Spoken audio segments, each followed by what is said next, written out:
What a wonderful name.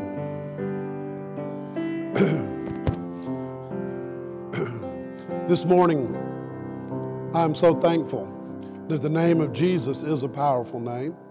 I'm thankful to know that He is always in control. As you can tell this morning, my voice is a little weak. I'm doing the best that I can do with it, but it just means you're going to have to listen harder. So don't fall asleep on me this morning. Listen closely. I am blessed that I'm able to be here today and to do all of this. I don't know why the drainage is going on or why my voice is acting the way it is, but it doesn't matter. I'm still going to proclaim the name of the Lord. Amen? All right. So today, this past week was Valentine's Day. So today, what's love got to do with it? That's the name, the title of the sermon. Valentine's Day was this past week. I hope everybody got their Valentines. If you forgot to give your Valentine their Valentine this week, I'm sorry. And hopefully you can get off the couch soon. I don't know. But anyway, we think about Valentine's Day. And of course, immediately as soon as you start thinking about Valentine's Day, love comes to mind, right? Valentine's Day is all about celebrating love. Everywhere you look, it's about love. Hearts and flowers and candy and all the wonderful things. It's everywhere.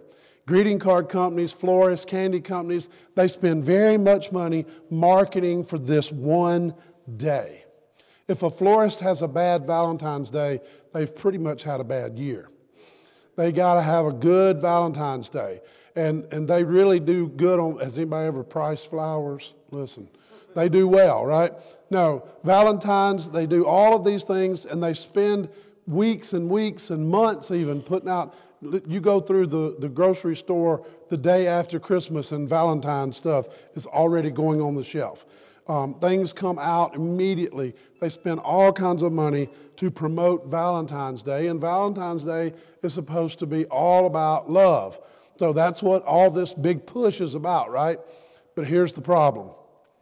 Instead, the greeting card companies, everybody else, for everyone that's profiting off of this holiday, it's not really about love, it's about greed.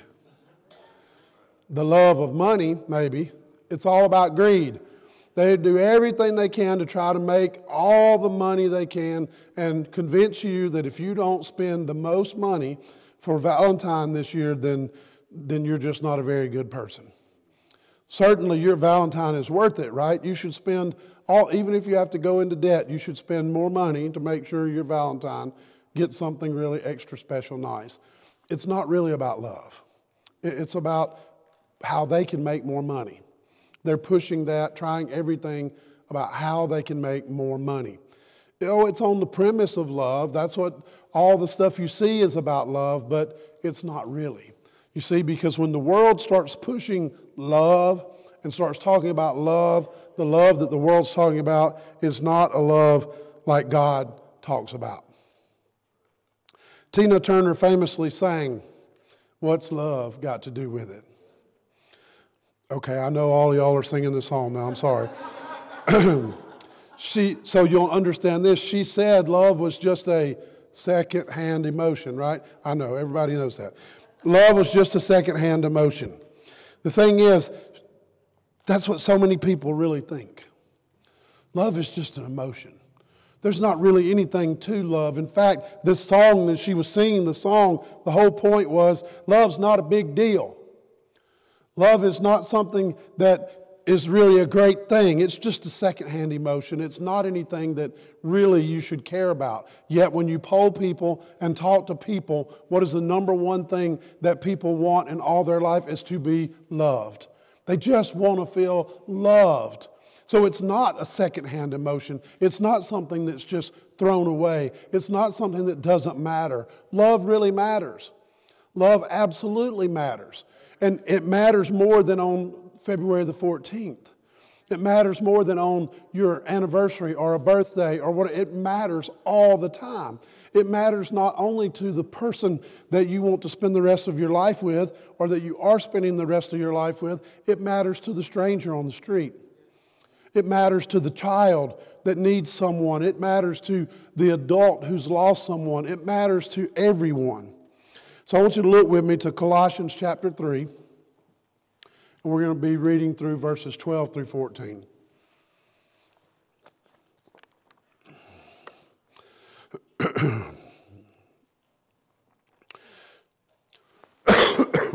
Pardon me. So as those who have been chosen of God, holy and beloved, put on a heart of compassion, kindness, humility, gentleness, and patience, bearing with one another and forgiving each other. Whoever has a complaint against anyone, just as the Lord forgave you, so also should you. Beyond all these things, put on love, which is the perfect bond of unity. The perfect bond of unity. Verse 3 says, those who have been chosen, not verse 3, verse 12 says, those who have been chosen of God. Those who have been chosen of God. So that passage is talking to those who have been chosen of God, those who know God as their Savior, those who know God and have a personal relationship, those who have been chosen of God. Listen, that's the great thing. Many people will say, well, you know, I found God. No, you didn't. God found you. You didn't find God. God chose you. When God chose you, He didn't choose you just to say, okay, you can be one of mine, stand over here in the corner. You know, like when they were choosing teams when you were kids, and the last person to get chosen was the one nobody always wanted, but they had to choose everybody, so they chose you, but look, we know you're not any good, so we're going to put you all the way out in right field. You know, don't worry about it. Nobody's ever going to hit one to you. So just stay over there. Don't worry about it. That's not how God chose people. When God chose people, He chose everyone. He chooses every person. He has a purpose for every person. He doesn't just choose them and leave them. So as this passage is talking, it said, those who have been chosen of God. So that's the first clue that if you know God, you need to tune into this. Tune into this. This is about me. I know God. He's talking to me. This is something I need to know. This is a direct line to me, so I need to pay attention to what's about to be said. What did He say? Put on a heart of. Put on a heart of. What does that mean, put on a heart? Do you get up in the morning and put your heart on? You don't get up and put your heart on, right? The heart's there.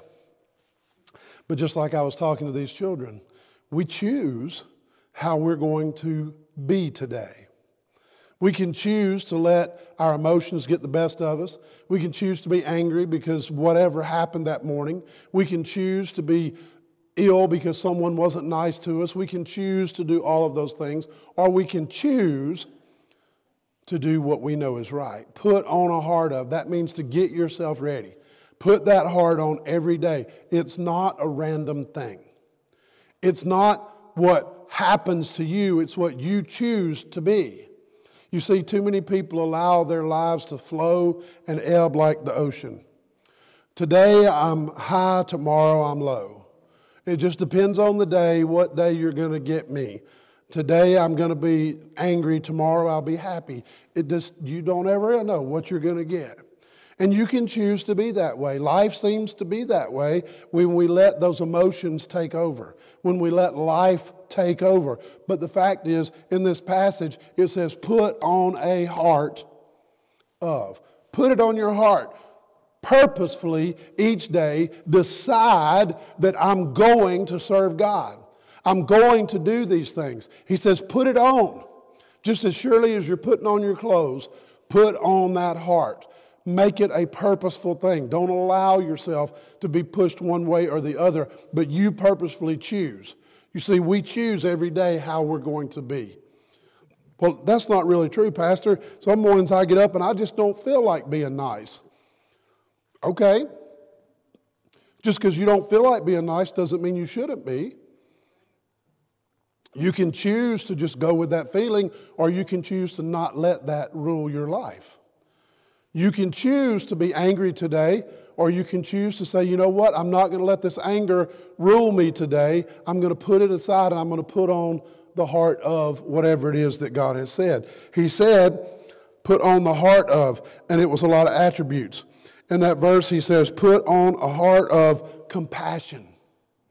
Put on a heart of kindness, of humility, of gentleness, and even that really horrible word, patience.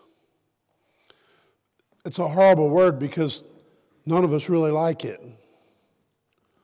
Put on a heart of kindness, compassion, gentleness. Put that on every day. Every opportunity, every time you wake up, you make that choice to put on a heart of. Now, you can put on a heart of anger. You can put on a heart of jealousy. You can put on a heart of sadness. You can put on a heart of anything you choose. That's up to you. You make that choice every day. Nobody makes that choice for you. You make that choice. You say, well, but you don't understand the things that have happened this week, the things that are hard in my life. Okay, yeah, those things happen. Guess what? They happen to everybody. And still, you have to choose. You can either let that rule you, or you can do what it says here. Put on a heart of. All these attributes we just talked about seem so easy. We can talk about them. Oh, be kind. Sure, I'll be kind today. No problem.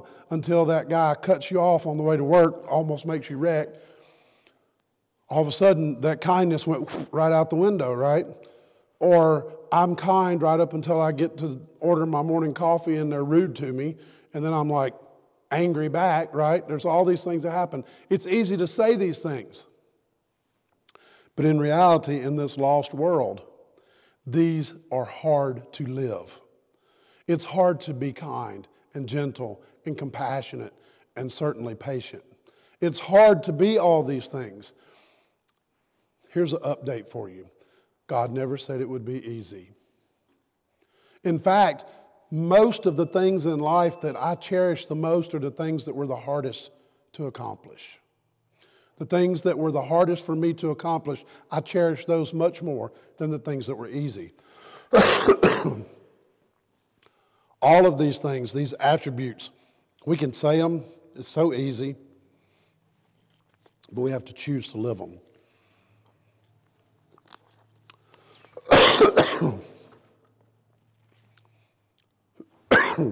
Pardon me. So, compassion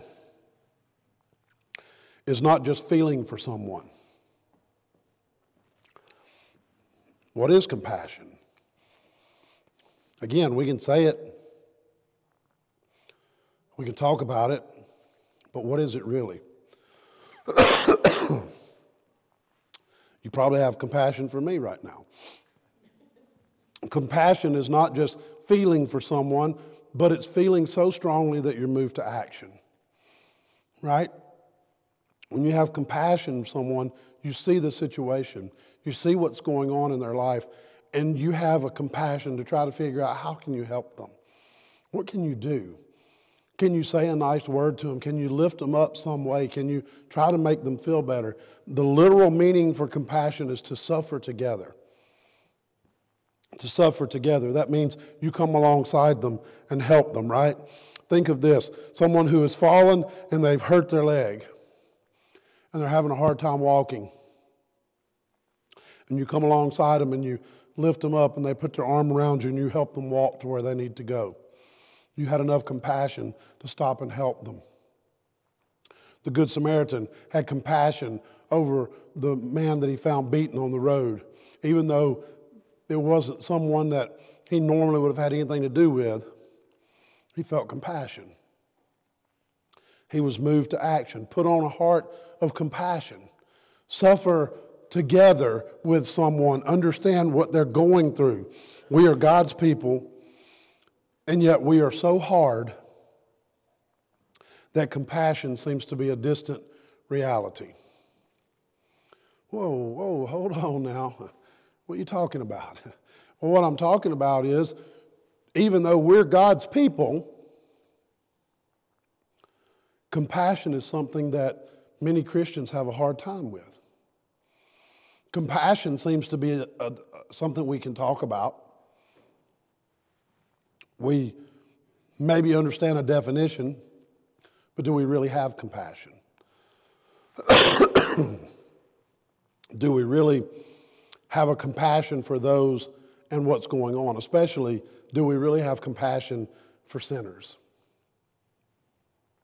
Well, what do you mean? What do I mean? I mean, do you have enough compassion for someone who is lost in their sin to suffer with them and show them the way, to try to share with them, to try to love on them, help them out? Do we have that compassion? Too many times we as Christians put on this shield to try to protect ourselves from the harshness of the lost world. But when we put on the shield, we also keep in the things like compassion and kindness when those should be flowing out. That protective layer that we put on keeps us from being able to share those attributes that God has said we are His children, and these are the things that we're supposed to be doing. God's people today have a hard time with compassion. You know, the crazy thing is, we also seem to have a hard time with kindness. God's people seem to have a hard time with kindness. We tend to get caught up in the world and do just like the world. And instead of having a kind heart or speaking kind words, we're the one that yells out the window at the person that cut us off, right? We're the one that gets angry about something, and instead of being kind, we show our anger way more than we show our kindness. Humility, well, that's a sign of weakness, according to the world. Humility, I don't want to be a humble person. I mean, I'm strong. I don't need to be acting like I'm all humble. Yes, you do. God said we're supposed to have humility. We're supposed to be humble. It's not about us, it's about Him. But when we try to make it all about us, we lose that humility. What about gentleness? Gentleness is the same way. Can you be gentle with someone? Well, you don't know what they did to me. No, I don't know what they did to you. But God said we're supposed to be gentle. That means that if we have the kindness and the humility and the gentleness, then we also have that patience. Then we can put up with those things. We can try to work through those things. Guess what? You know what they did to me? Well, you remember how you were having that bad day and you weren't so kind? Maybe that's them today. Maybe they're having a bad day. Maybe they're going through something you don't even know about. And instead of trying to share that gentleness and the kindness with them, because they were grouchy, you were grouchy back. You know, that's the rule. Treat others how they treat you, right? That's how we're supposed to do that. If you get mad with me, I'm going to get mad with you. You know, that's how most arguments start. Somebody gets angry, and instead of trying to understand why that anger is or what's going on, we just get angry back. They get loud, we get loud, and it continues to escalate. Everything happens that way instead of doing exactly what God said. My people, those who I have chosen, listen, put on a heart of kindness, humility, gentleness, and yes, patience. Patience is a hard thing. I think that this generation probably has a lot harder time with patience than past generations. Well, why do you think that? Well, because everything's instant for us. Everything's instant now. You want food? Stick it in the microwave. It's hot in 30 seconds. Ready to go. You want to send a letter to somebody? Send. They got it. It's there. You don't have to go to the post office, get a stamp, put it in the mail. You don't have to do any of that. You want to talk to somebody? Pick up the phone. Send them a text. It's there. It's instant. It's just like that. In fact, you send somebody a text and they don't respond in 10 seconds, you send it to them again. Why aren't they not responding? Never mind that they're trying to take a shower or whatever it is that they're doing. You got to get an answer right now. Everything is instant. It's got to be fast. You go through a drive-through and it takes 3 minutes. Man, why does it take so long? You know, everything has to be instant. So then we have no patience because we expect it to be instant. God teaches us things as we're patient. He teaches us how to suffer with someone and have that compassion. He teaches us how to be gentle and kind as we go through these things. The patience that we go through when we do it in Christ, He teaches us so many things. Again, I'm right there with you. I have a hard time being patient. But when God forces it, it's so incredible when you come out the other side. The things that He shows you, the things that He's done, it's worth it. It's absolutely worth it.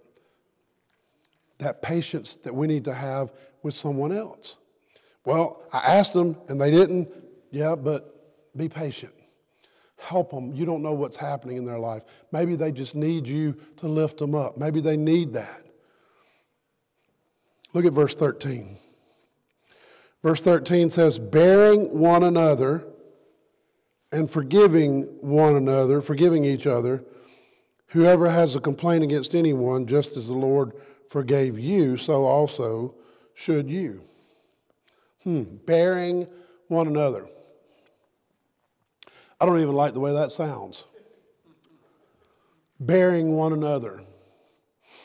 That means that you are to have that compassion, that patience, that gentleness with each other, even when that person is not being very nice. We're supposed to bear one another. That means put up with each other when things are going on. Bearing one another, putting up with one another. Yes, I understand. What they did wasn't so nice. What they did made you angry. But listen, they're still someone that we want to talk with. They're someone who either is a child of God or who we would like to share God with. We need to bear each other because sometimes you have a bad day. And sometimes when you have that bad day, you didn't act just like you should. And now that's how they're acting. Bear with it. Hold on. Have some patience. Get through it. Understand that, yes, it may be hard, but I got to bear with it. Not only do I have to bear with it, it says forgiving one another. Oh, my word. I got to forgive them. Do you understand what they did to me? I can't possibly forgive them for that. There's no way I could ever forgive them. They took my parking place. You think I can forgive them? I had to walk an extra 10 feet because they took my... That's how petty sometimes we really are. That one little thing, it made us so mad that we can never forgive them. We can't forgive them for anything that happened. People are people. I was having a discussion with someone this morning and I said, you know, the biggest problem with church is people are in it. People are in it and we act like human beings and we get angry with one another and we get upset and we act rude and we have our own decisions and we fight with one another. Forgive each other. Forgive. I don't mean just say, I forgive you. I mean actually do it. This is what he's saying. Listen, bear with one another. It's going to happen. We're people. We're going to rub each other the wrong way. Things are going to happen. But you know what? Just hang in there. And if they really angered you, upset you, did something against you, forgive them. Forgive them. You know, the crazy thing is, most of the people that hold a grudge against somebody, the person they hold a grudge against doesn't even know why. So the whole time they're angry and won't forgive that other person, the one they're hurting is themselves. The one they're hurting is themselves. Forgive each other just as the Lord forgave you. Uh-oh. I can't forgive. What if Jesus said that? What if he said, listen, nope, what you did, it's unforgivable. Can't forgive you. So, sorry. Too bad for you. You can't come to heaven because I can't forgive you for that egregious behavior. I just can't. Even though this person did something a whole lot worse, but, you know, I understood it, so it's okay. But I can't forgive you. That's how we act. That's how people act. We choose who we forgive, and sometimes the ones we say, I can't forgive you, has nothing to do with what they did. Sometimes the ones that we get so angry about are the ones we were the closest to before that happened. But we are to forgive one another just as He forgives us. Because remember, we're people. We make mistakes. And I know it's hard for you to understand, but listen real close. You make mistakes too. We all do. We make mistakes, and we need forgiveness from people. We need forgiveness from Jesus. God forgave us. And because He forgave us, then through His love, through His walk, through putting on the heart of kindness and gentleness and compassion and patience, we too can forgive. But only when we put on that heart every day. He forgave you, you need to forgive. Maybe there's somebody even on your mind right now that when we're talking about this, you said, well, if you knew. I'm glad the preacher can't read my mind today. If you knew, you'd understand why I can't forgive them. No, I can't. I can't understand that because God said we had to forgive them. It doesn't mean that I've always forgiven. It doesn't mean that I'm perfect, because I'm not by any means. I have to work through it too. We all do. But the reality is we have to come to an understanding and realize this heart that we put on of God includes forgiveness of others. And through that forgiveness of others, through bearing one another, through forgiving one another, then when we do that, just as God forgave us, then we can understand what He's talking about in verse 14. Verse 14 says, beyond all these things, put on love, which is the perfect bond of unity. So beyond all these things, everything else that we put on, this heart of kindness, compassion, gentleness, patience, all of this stuff that we put on, beyond all that, he says, put on love. This love he's talking about is agape love. It's the love of God. It's His love, the same love He gave you when He gave you salvation. The same love He gave you when He forgave you. He says, above everything else, put on that love. And if you put that on, then all those other things will be able to flow. But only if you put on that love. Every day, put on the heart of love. Put it on. Every day, put it on. Don't go without it. It's just like deodorant. You don't go out without it, right? Put on the love. Put on the love. When we do that and we put it on every day, and it becomes a habit. You know, the crazy thing is, they say if you do things so many times in a row, it becomes a habit, whether that's good or bad. Perhaps it's something that's bad and became a habit, but sometimes it's something good. And if you do it so many times in a row, it becomes a habit. That doesn't mean that you think less of it. That just means that that's one more thing that you just do. And you don't have to work real hard at it. You just do it. It's just part of who you are now in your life, and you just do it. And if putting on love becomes that way, what a great thing that is. If you put on love every day as you wake up, what a great thing that is. How much different will our life be if we do that? In Corinthians chapter 13, we find that love, as it describes it, is basically all these things we just talked about. Kindness, gentleness, all those things. What we just talked about, that's what Corinthians says. Love does all these things. And so when we think about love, it can give us all of these attributes if we just simply put it on every day. But we have to do that. It has to be intentional. If we look over to Galatians chapter 5, 22 and 23, it shows us that all these things are also the fruit of the Spirit. They're all the fruit of the Spirit. Kindness, gentleness, patience, all that stuff is part of the fruit of the Spirit. So when we're reading this passage and God says those who have been chosen by Him put on these things, and we think, well, it's so hard. It's just so hard. It's so difficult. If it's the fruit of the Spirit and you have the Holy Spirit in you, then these are the things that should naturally come out. What we're doing is suppressing those things when we walk in the ways of the world. When we allow that shield that we put on, when we put that on, then we're suppressing these things. We're suppressing the Spirit. We're suppressing all of these things that should be evident in our lives every day. We're suppressing all of the fruit of the Spirit, all of the acts of love, all of the things that God said put on every day. We're suppressing it. Because if we know Him, we're chosen by Him, we're filled with the Spirit, then all these things are fruit of the Spirit. Those are the things that should be evident in our lives every day. Those are the things that should come out. If they're not coming out, then why are they not coming out? Because we're not only not putting it on, we're suppressing it. We're completely suppressing it every day. And when we do that, how can we live our lives in the way that God, who chose us, intended for us to do? How can we be what He chose us to be? How can we live and be the person that He wanted us to be if we don't put on those things and in fact suppress them from coming out? How can we possibly do that? Here's the real answer. We can't.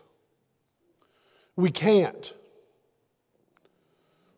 You know, if you chose someone to play on an NFL team as a quarterback, and you chose them because you knew they could be a great quarterback. They had all of those attributes. And you put them back there to play quarterback, and they didn't use those things every day.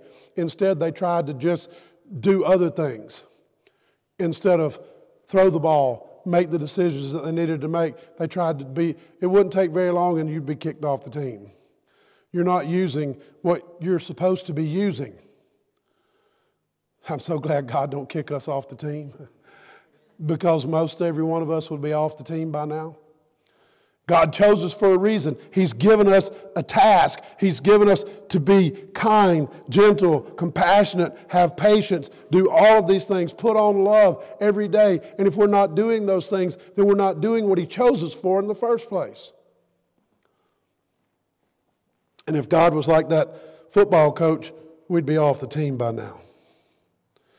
In a world where selfishness, greed, and hate seem to dominate, you know what the world needs to see? Love. The world needs to see love. Oh, we can talk about it. The world hears about love, but most of the time when the world hears about love, it's erotic love. It's not agape love. It's not true love, it's mostly lust. When the world hears the word love, it's not given to them in God's love. Selfishness, greed, hate, all of those things are what dominates the world. Why do you let people treat you that way? You should stand up and do this. Well, just because they like it, we shouldn't like it. We need to be against it. Well, because I decided that I'm going to be with this party or that party, I'm going to act this way. These are the things that are going to happen. What the world needs to see is real, godly love. If the world sees that real, godly love, they don't understand it, they can't comprehend it, but they want to know more about it.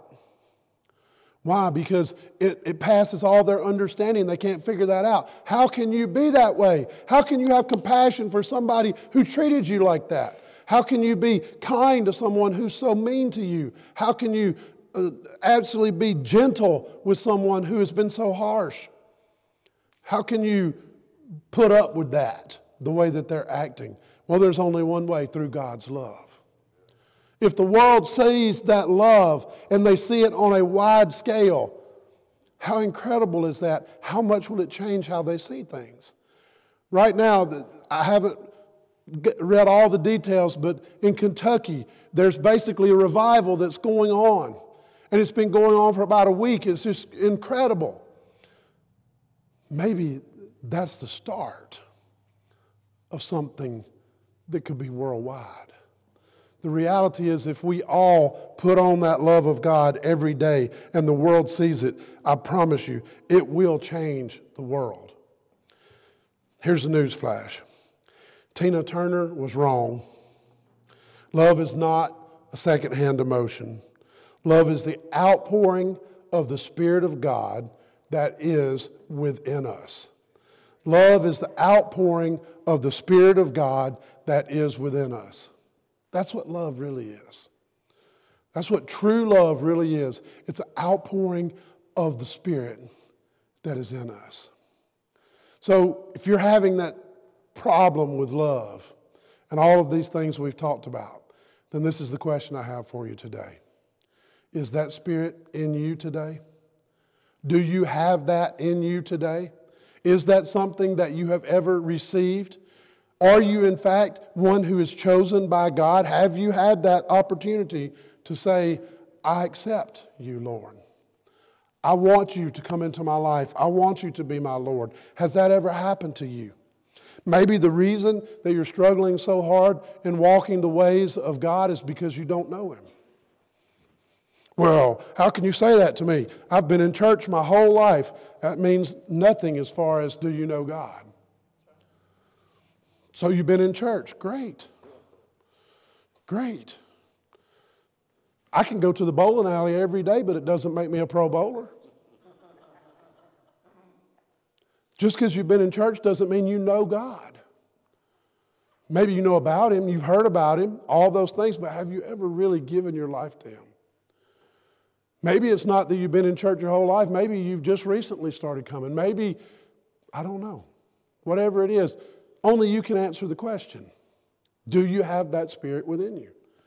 And if the answer to that is no, then listen, no matter how hard you try, you will never have that kindness, compassionate, gentleness, patience. You won't have any of that because it's not in you. You can try, but it's not going to work. The only way that any of that will happen is if you have the Spirit of God within you. So today, my charge to you is this. Number one, if you are one who is chosen by God and you have given your life to Him, then choose every day to put on that heart of God. Put all those things on every day. Put aside all of the things that are negative and put on the powerful Spirit of God. Put that on every day. Secondly, if you've never given your life to Christ, then you won't be able to do that. So my charge to you today is, if you know you need to accept Him, and in just a moment we'll have a time of invitation, just come and talk to me about it. I'll tell you how. I promise. I will share with you exactly how you too can accept the love of Christ and become one of His chosen. Only you know the answer to that. I can't look into your hearts and see. I know some people feel like when the preacher looks at them, he's looking into their soul, but he's not. He can't do that.